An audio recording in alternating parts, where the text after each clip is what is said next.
Welcome back. You're watching Sunday edition here on KTN News. Let's continue with that coastal discussion. President Uhuru Kenyatta and his Jubilee team have been on a 3-day tour of the coast, and today they go to the county of Mombasa. The gubernatorial aspirant for Jubilee in that county, Suleiman Shakbal, will be hosting the president and the Jubilee team at the historic Tononoka grounds. Let's listen into a story by Francis Mtalaki taking a look at the run-up to that rally that is said to be starting at 2:30 later this afternoon. And of course, we did know that the National Super Alliance were trying to hold a parallel rally at Mvita. That is not going to happen, we understand. Let's listen in. President Uhuru Kenyatta returns to Mombasa County, where he is expected to receive defectors from the opposition as Jubilee moves to demonstrate that it is gaining ground in the region. Having received Taita Taveta Senator Dan Mwazo and Joyce Lay in his tour of Taita Taveta, Uhuru's team is expecting another bumper harvest of politicians Sunday. Najua kwanza tangazo kubwa ambalo litakuwako ni pia kuelezewa kwa vile watu wameenda wakafanya clearance ya katika chama chao. Watu wengi wataka kujua nominations zitakuwa vipi. Kwa nini Shakbal na Mabozo wamesimama ni kuondoa ule uongozi dhalimu wa sultani hapa Mombasa. Pili, Joho kwa sasa hivi katika mji wa Mombasa kumuuza ni kama kuuza nguruwe ndani ya maka hapa Mombasa. Na wale ambao wanakaa wakisema coast is coded, endeleeni na hiyo ndoto yenu mpaka tsunami ya Jubilee ije iwafagie nyote kesho, kutoka kesho. Asante sana na karibu Rais wa Kenya. This comes barely a week after Mombasa Governor Ali Hassan Joho arrived back from the US to a rather warm welcome from his supporters. The Jubilee Brigade lashed out at the Mombasa Governor on his development record. Shindwa afadhali apek virago vake aanze kwenda. It is time for a change. Tutaanza kusimamia economy ya Mombasa na sisi watu wa Mombasa tuwe number 1 kwa mbele, si number 1 kwa nyuma. As Jubilee gears up for the Tononoka rally, reports indicate that Mombasa police have advised Governor Ali Hassan Joho and the ODM team not to hold a parallel rally, which has been scheduled from Vita grounds just a few kilometers from Tononoka. Kuna shida, wacha wafanye rallies, wacha moja, wacha wafanye 10. We have no problem with that. Last time sisi tulipofanya rally hapa, Mombasa nzima ilipojaa, walikwenda wakafanya kirali chao huko Mtwapa, wakajificha nyuma markiti, wakasema ni parallel rally. Sisi hatusiki tena na hatujali tena mambo ya kelele zao na ngoma zao. As President Uhuru Kenyatta and his deputy wrap up the Taita Taveta tour, focus now shifts here in Mombasa County as the organizers are doing final touches ahead of tomorrow's political rally. Francis Mtalaki, KTN News, Mombasa. Of course, that is ahead of today's political rally at the historic Tononoka grounds. And of course, NASA wanted to have a rally just a few hundred meters from there at the Mvita grounds. That is not going to happen. Dismas, was it the right decision to cancel that planned parallel rally? Well, it's not unusual for NASA and Jubilee to be competing on where to have their meetings. Wherever Jubilee is doing something big, NASA would like to do the same.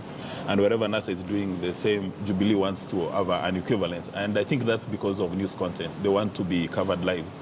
But when you look at the police, it's clearly indicated, and unlike my colleague Jared, I hardly quote the Constitution. But on this particular one, Article 238 of the Kenyan Constitution says that we have 3 divisions of our security system. We have the KDF, we have the National Intelligence Service, and the Kenyan Police.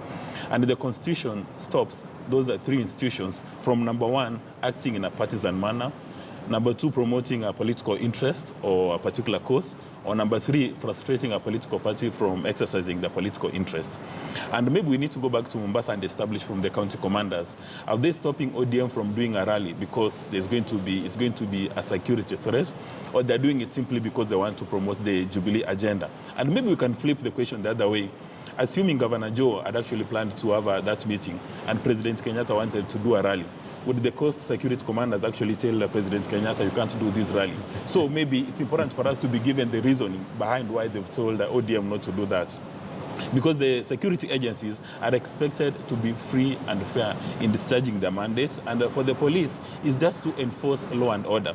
So if there's evidence that the rally organized by Governor Joe was going to create a situation in Mombasa, maybe we need to be given that information. But in the absence of that, then we'll see that the Kenya Police or the Inspector General of Police is behaving in a manner that is supporting a particular political party. All right.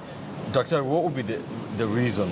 Because we understand NASA wanted to have their rally at Mvita, that less than 2 kilometers from Tononoka. What does the Constitution, does the Constitution really spell it out? Or is 2 kilometers maybe too close to have the two rival outfits hold their rallies? Ben, perhaps we may want to get more details as to why the police are advising against it.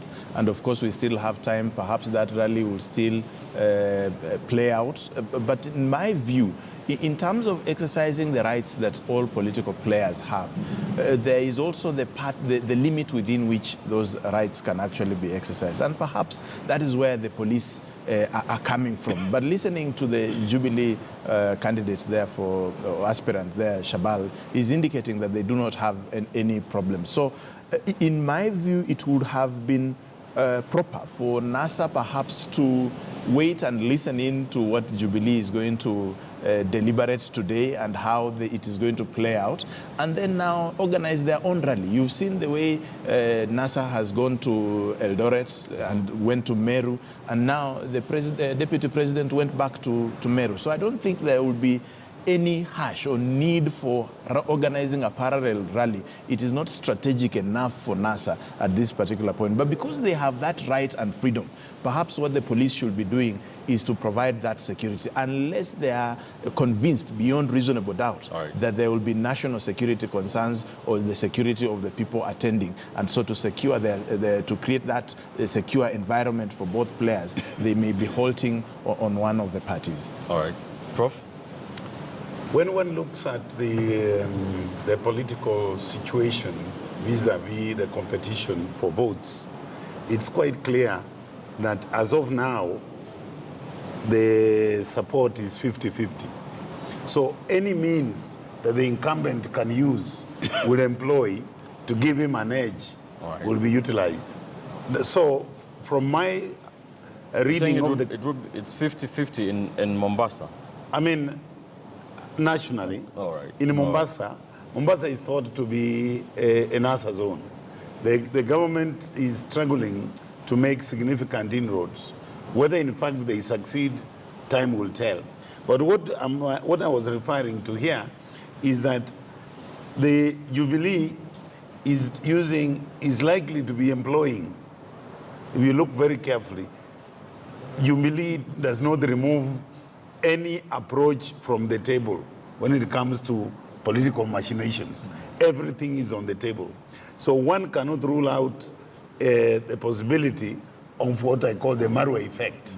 You know, Marwa is an over-enthusiastic public servant who has no regard for the Constitution.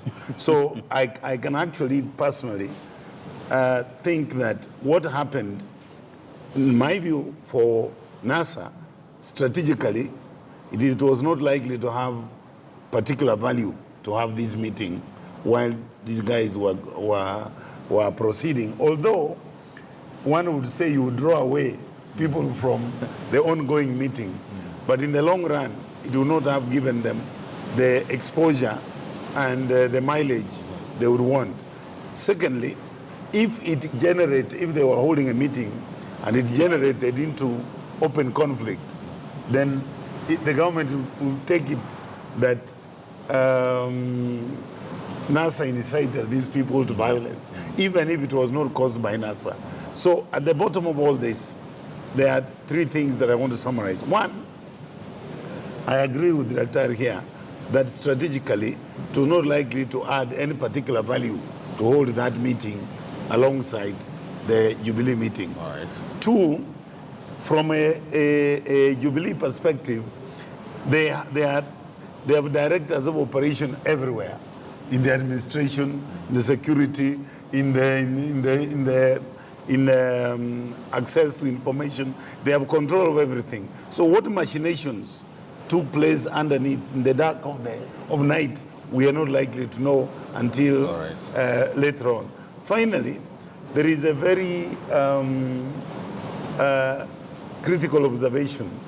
The president, having made those trips and having dished out those goods and having, in my view, he wants to capitalize to bring the defectors to the meeting and to say, now we have finally got some real good results and I want you to join in because we are going somewhere. So this is a political calculation from the Jubilee side to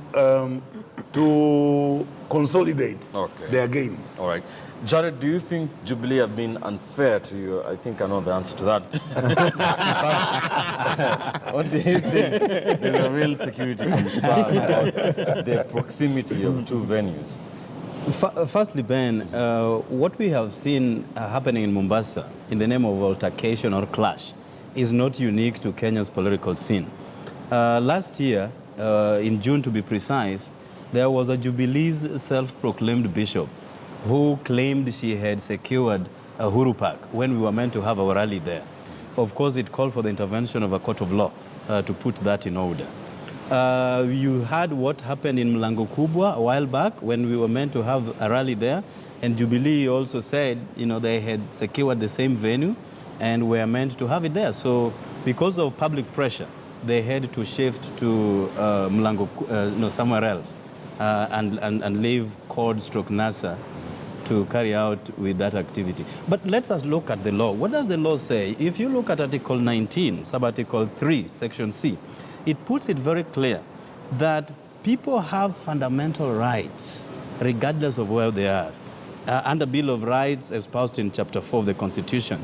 And that fundamental right is not granted by any state authority. And that was meant to cure what we had before when you could not speak without looking at your shoulders.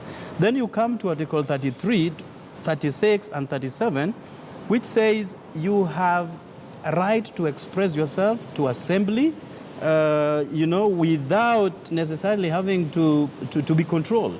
So those fundamental rights are guaranteed, and as my friend Daktari did say, that yes, there are limitations to those rights, but those limitations can only be prescribed by a court of law, not anybody else. That is why when the doctors did strike, it is the intervention of a court of law that put them in jail. Allow me to ask you this. Previously, you would need to seek permission to Correct, I'm coming. Right now, you just need to notify. Very good, very good.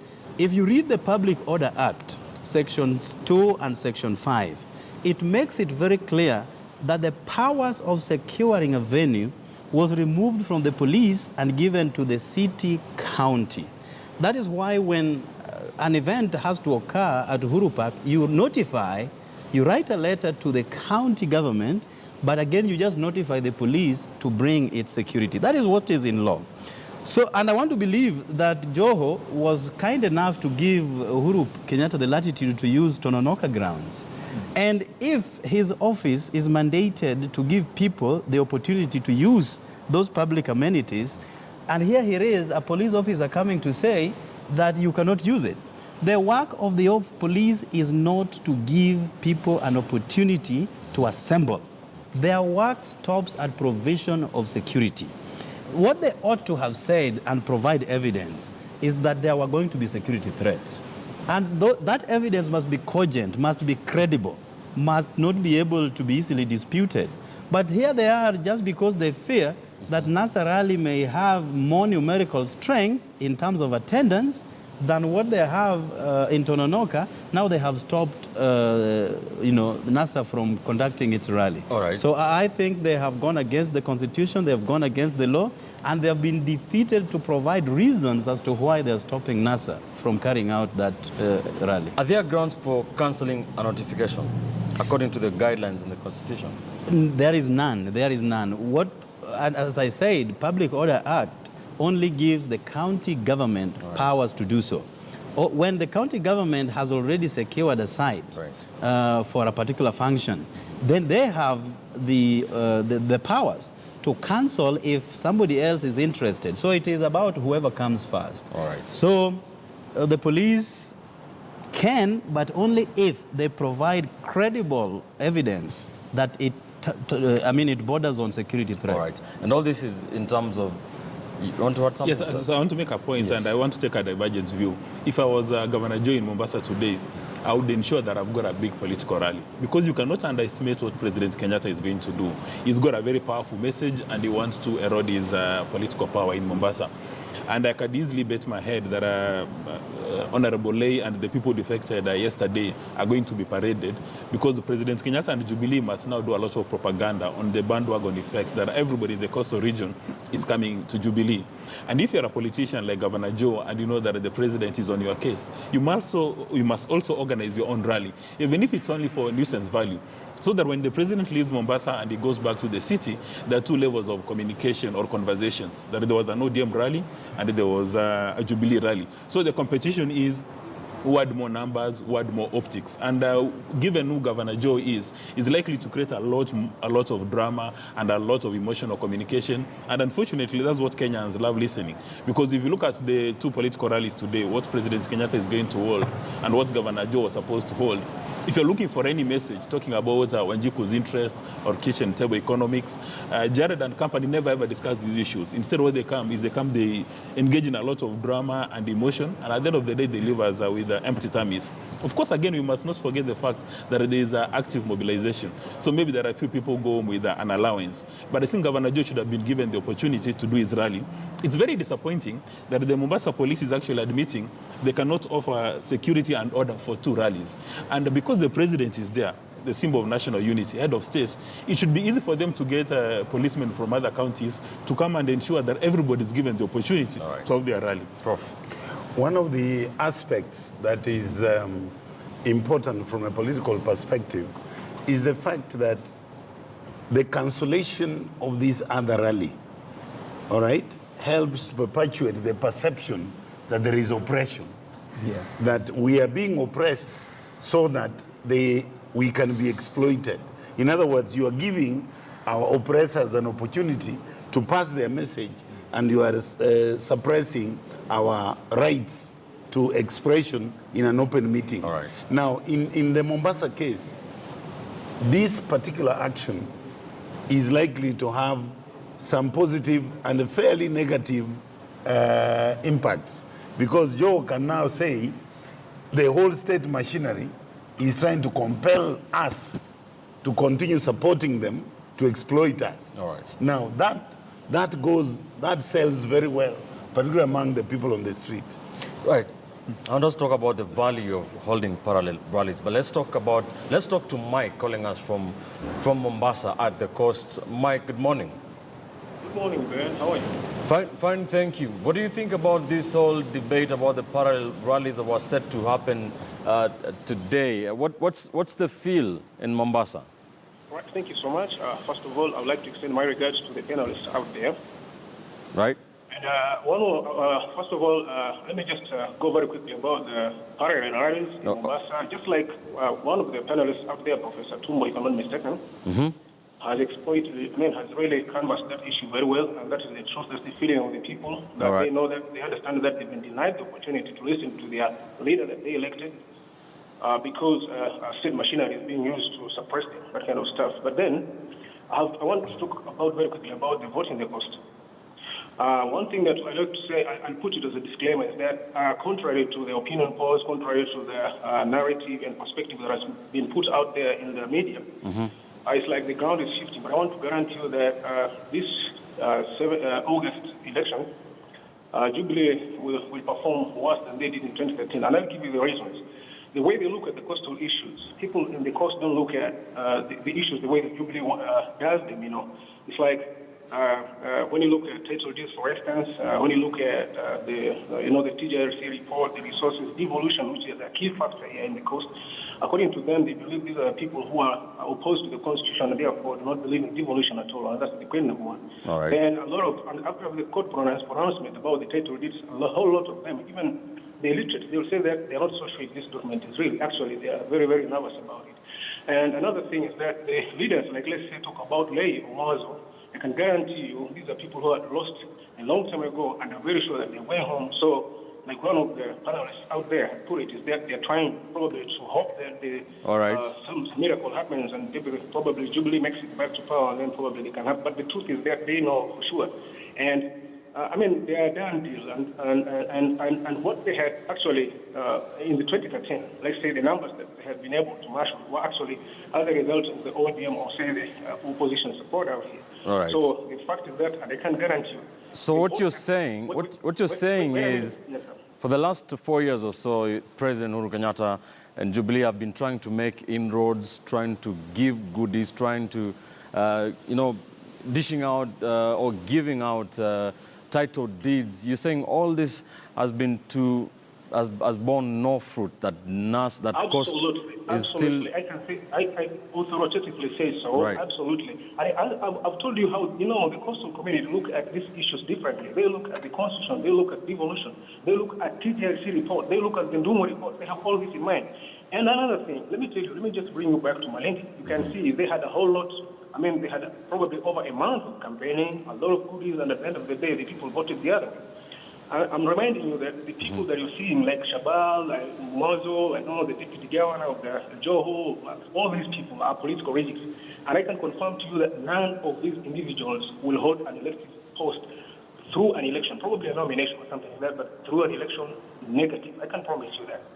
And the vote that comes from the coast this time around is not about whether there's goodies or not. It's about it's some bitterness. It's like all right. they've been sold out. It's like these individuals that are crossing to Jubilee are actual traitors, so they don't look at them as, this is for their selfish ends. If you ask the people out there, and for information, the crowds that you saw out there are actually state managed. We saw the buses collecting, women. And all right, thank you. The corners of the counties to be present at this. Thank you. Therefore, that's just a perception that won't work. I can guarantee you that. Thank you so much, Michael. They are calling us from Mombasa, speaking very passionately, insisting that Mombasa and the coast is still very much controlled, politically speaking, by the opposition. Daktari, what is the effectiveness of holding parallel political rallies? If you allow me to just make a comment Sure. on Michael's observations first as we come to the parallel rallies, is that it is true that Jubilee at some point did not apply the very right strategy when they were trying to address some of these things. You remember the Waitiki land issue that Jubilee went in to try and solve it, and indeed they made some efforts, but when it came out like the squatters are being given loans, and when it applies to other parts of the country, it is like there are waivers to some of those facilities, and coffee farmer debts are being waived off. And NASA has been able, or ODM has been able to really punch holes in some of those strategic approaches. Then there was now the thinking around the title deeds that were released. And of course, then the court did not nullify those title deeds. The court only proclaimed that there is need for proper procedure in clearing the issues around those title deeds so that they are well placed in terms of utilization. So that propaganda, Jubilee has not been able to manage it very, very well. And so the people of Mombasa and the coastal region are listening to the other part of the country and how Jubilee responds and deals with issues, and they compare it to how they have been handling their own issues, and then they are able to draw those comparisons. But then you cannot rule out the fact that Jubilee has been able to make some inroads in some of these areas.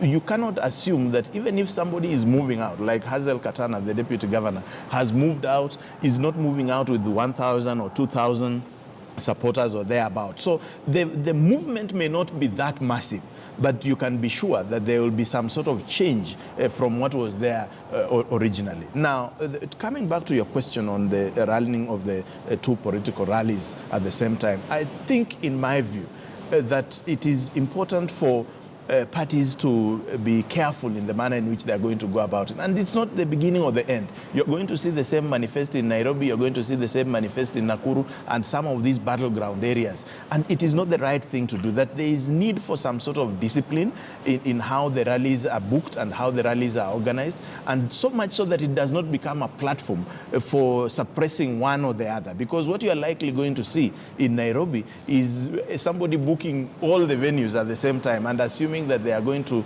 run rallies across board. And the same thing is going now to happen in Mombasa. Assuming, for instance, this time round, NASA is shortchanged and they are saying they're not going to hold that rally. Next time, Governor Joho, who is supposed to be giving licenses and booking those venues, is going to block those venues. And so you start having those kind of scenarios play out. So the police should just be able to do what they are supposed to do, which means securing the rallies when they are going to play out, and allow the different opponents to sell their agenda, you know, so much so that it's not appearing like the government is using the national security organs to sort of suppress the opposition. All right, let's go back to what that caller was saying.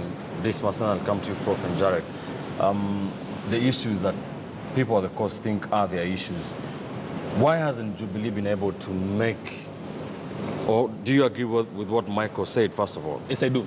Almost entirely. And you know, the major issue, the major issue, and every politician around the coast would like to tiptoe around it, is the issue of land. And he's mentioned the Ndungu reports and the TGSR reports. And the people in the coast assume, or rather, I've got a genuine feeling that they've been given a raw deal. Because when they look at the land ownership, they begin to ask themselves, where are these absentee landlords? How come you're not able to have this piece of land and utilize it? So that is an issue that has not been sorted out. And even the title deeds which have been given, most of them have been token, and people really do not feel. And it's the same thing which is happening in sections of Rift Valley, where again people are saying, how come you've got 12 ranchers occupying all the entire land and the natives or the locals are suffering? So those are the issues that must be addressed. And again, with the devolution, people know that if a government is going to engage in a development agenda, it's actually their right, that it's not a privilege. Because if you're a taxpayer, the national government and the county government has got an obligation to implement an agenda. So if you're going to give a title deed or you're going to launch a road or whatever it is, you are not doing anybody a favor. That's your obligation. And part of the reason why the coastal people have got some love for Mr. Raila Odinga, they consider him to be the father of devolution in Kenya. Because all along they've been fighting for Majimbo. And when he goes to Mombasa, he takes credit for that. He says, I'm the one who fought for Majimbo, and they've got that emotional connection. And the last thing, for some reason, the coastals would like to vote against something. So now, at this stage, the economic interests have been affected, and they like to vote against it. And when you have a few people who are defected, and again, we were discussing earlier on, the only defection which makes sense is when you've got political capital of your own. Because we've got two levels of politicians. They're the ones who are going to win elections because they're on the shoulder of, say, Raila Odinga or Wetangula or Musalia Mudavadi. So those ones can defect 10 times in a day and they've got no effect. But if you've got your own political capital and then you decide to move, you've got, then that one has got an effect. Because, you know, it was tested out in the Malindi by-election. When Mungaro and company had defected and everybody went there to do their job, but Governor Joe, working with Kingi, gave Jubilee a beating. So these defections, it may not really affect the numbers, but now it's that propaganda. If President Kenyatta today goes with all the defectors, he says, these two have seen the light, please come on board. That may serve for some propaganda. And I think that's part of the reason why now Joe wanted to have his own rally to dismiss that. According to you, have you seen any meaningful defection so far in this campaign? I've not seen a political heavyweight. Like, for instance, I don't know why Jared the other day was breaking into dance and song that Onyango Law has defected to ODM. That are now, I mean, that is come with the entire brigade from TNA going to ODM. That really counts for nothing, apart from optics. And you know our memory space is only 6 weeks. Right now, if you go back to people, ask them, did Onyango Law defect? They roll their eyes, they don't even understand. But today, if you have somebody say like Kalonzo Musyoka, with his entire Kamba community saying, I'm going to Jubilee, that would have implication. But if you have one of those MPs, I don't know, Mutambo and company saying that we are sick and tired of Kalonzo, we are going to Jubilee, we'll roll our eyes and wait for a big defection. Jared, do you agree? Well, Ben, you told me you've been harvesting Jubilee strongholds. Yes. It seems you've been harvesting omena. They haven't got to this. Well, Ben, firstly, allow me to go back a bit. I'm reminded of the words of late American icon Martin Luther King. He said that freedoms are not given by the oppressor, but they have to be demanded by the oppressed. So as much as Jubilee has done what they have done in Mombasa, what we are thinking about on this side of the aisle is this a precursor to what elections and campaigns are going to look like? Are they going to still encourage intolerance such as the one that we have seen? Because Jubilee doesn't have as a political party, doesn't have the powers to stop an opponent from carrying out a campaign. And they are not mandated by any law to use instruments of state to subvert justice that ought to be given to everybody else. But, you know, coming to what is happening, and I agree with my brother Dismas, we haven't seen, as a matter of fact, a substantial, defection that would give that much attention, particularly on the Jubilee wing. Okay. But you know that Honorable Musalia Mudavadi joined NASA, and that was big news. He had 400,000 votes in the last elections, and if that is anything to go by, then what we are saying is NASA basket is now richer, 400,000 votes plus. So I think that is something that ought to be brought to the fore. Jubilee people would say that he was still running against their candidate, so that's still well, he wasn't in Jubilee, wasn't in court. All right. Yeah, but let me ask you one thing before we go for a break and come and talk about NASA, and we'll talk, Prof.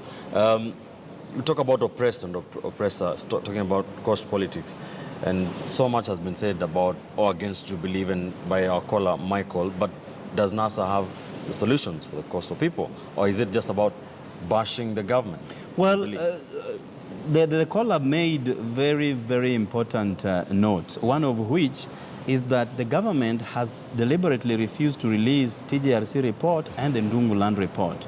Historical injustices at the coast majorly touch on land issues.